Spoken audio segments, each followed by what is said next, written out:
Its solution lies in Myanmar.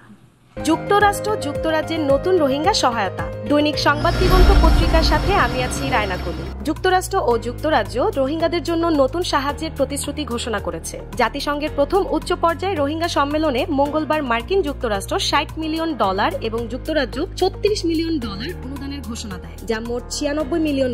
এই তথ্য প্রধান উপদেষ্টার প্রেস সচিব শফিকুল আলম বুধবার রাতে নিজের ভেরিফাইড ফেসবুক পেজে প্রকাশ করেন। সম্মেলনের উদ্বোধনী অধিবেশনের প্রধান উপদেষ্টা অধ্যাপক মোহাম্মদ ইউনুস ভাষণ দেন। তিনি বলেন, রোহিঙ্গা সংকটের একমাত্র শান্তিপূর্ণ ও স্থায়ী সমাধান হলো তাদের মিয়ানমারে নিরাপদ ও মর্যাদাপূর্ণ প্রত্যাবাসন। এজন্যই রাখাইনে স্থিতিশীলতা নিশ্চিত করে প্রত্যাবাসনের জন্য বাস্তবসম্মত রোডম্যাপ সহ 7 দফা প্রস্তাব উপস্থাপন করেন। প্রধান উপদেষ্টা আরও উল্লেখ করেন, আন্তর্জাতিক অর্থায়নে ক্রমেই কমে আসছে, তাই সময়োপযোগী পদক্ষেপ নেওয়া অপরিহার্য। তিনি বলেন, প্রত্যাবাসন প্রক্রিয়ায় রোহিঙ্গাদের জন্য নিরাপদ পরিবেশ নিশ্চিত করা এবং তাদের মৌলিক অধিকার রক্ষা করা হবে। সম্মেলনে প্রদত্ত অনুদানগুলো মানবিক সহায়তা, খাদ্য, স্বাস্থ্যসেবা, শিক্ষা এবং আশ্রয় সম্প্রসারণে ব্যবহার করা হবে। এই উদ্যোগ আন্তর্জাতিক সম্প্রদায়ের সমর্থন ও সহযোগিতা জোরদার করবে এবং রোহিঙ্গাদের জীবনে ইতিবাচক পরিবর্তন আনবে। প্রধান উপদেষ্টা আশা প্রকাশ করেন, আন্তর্জাতিক সম্প্রদায় সক্রিয়ভাবে অংশগ্রহণ করবে এবং রোহিঙ্গাদের জন্য স্থায়ী সমাধান দ্রুত বাস্তবায়ন করা সম্ভব হবে।